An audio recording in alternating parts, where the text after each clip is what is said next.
We are the first scene of Romeo and Juliet. There's 3 stories within Natalie Rhea's Romeo and Juliet, and we play the very beginning, which is set in the valley.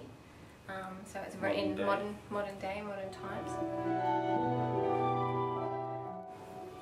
It's a little bit dark, a bit saucy. It's a little bit sinister in some ways as well.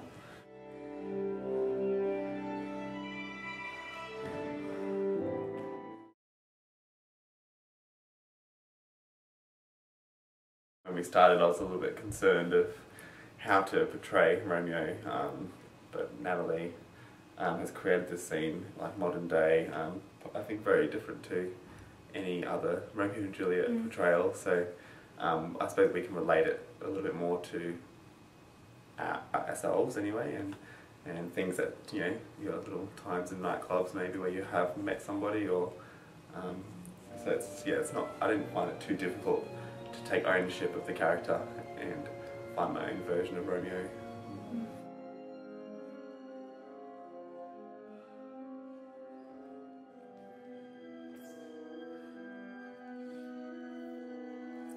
As much as it is a whole work, there's still 3 very, very separate stories within this work. The one doesn't roll into the next, they're 3 completely separate. Sort of the same idea, definitely, still Romeo and Juliet, still very, very similar scenarios, but they're very, very different scenes. So for me it's 3 very, very separate stories. Each relationship is quite different, each Romeo and Juliet relationship.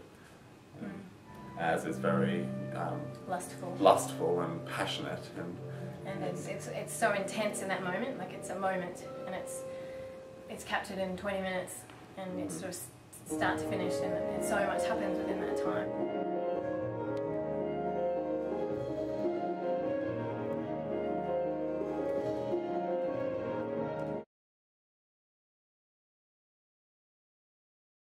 We have the 3rd character that comes in, of course, there is in the true story of Romeo and Juliet. So he's vying for my affection and wants only to be with me. However, I only see Richard. I don't want anything to do with him, and it becomes quite forceful and ugly.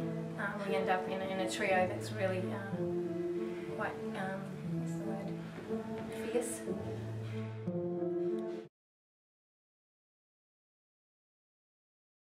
I have a lot of favourite things about working with Richard. Over the last couple of years, he and I have got to work together, which has been really amazing, and we do have a great connection when we dance together. There doesn't have to be a lot of conversation. Things really gel. He's a wonderful partner and a fantastic communicator, so that makes my job really easy. So it's a joy to work with Richard, and I look forward to it every time we get the opportunity. So yeah, I can't say anything bad about him. There's nothing bad to say. My favourite thing about working with Rhiannon, Rhiannon's amazing to partner with. She just makes everything so easy. She's got no fear whatsoever, so when you're trying to create something and a sort of lift or a throw, that she'll just give it all and have trust in me that I'll catch her. You know, we certainly have many collisions as well. You know, haven't been dropped too many times, but we do smack often. I usually ends up with blood noses or cut lips, and I end up with sore heads, but yeah, but all in all, we're a pretty good team. I think most people will be able to connect to at least one of the couples, like maybe not all of them, but they'll find one that sort of they can connect to a little bit with their relationship or loss or love, Bring your tissues.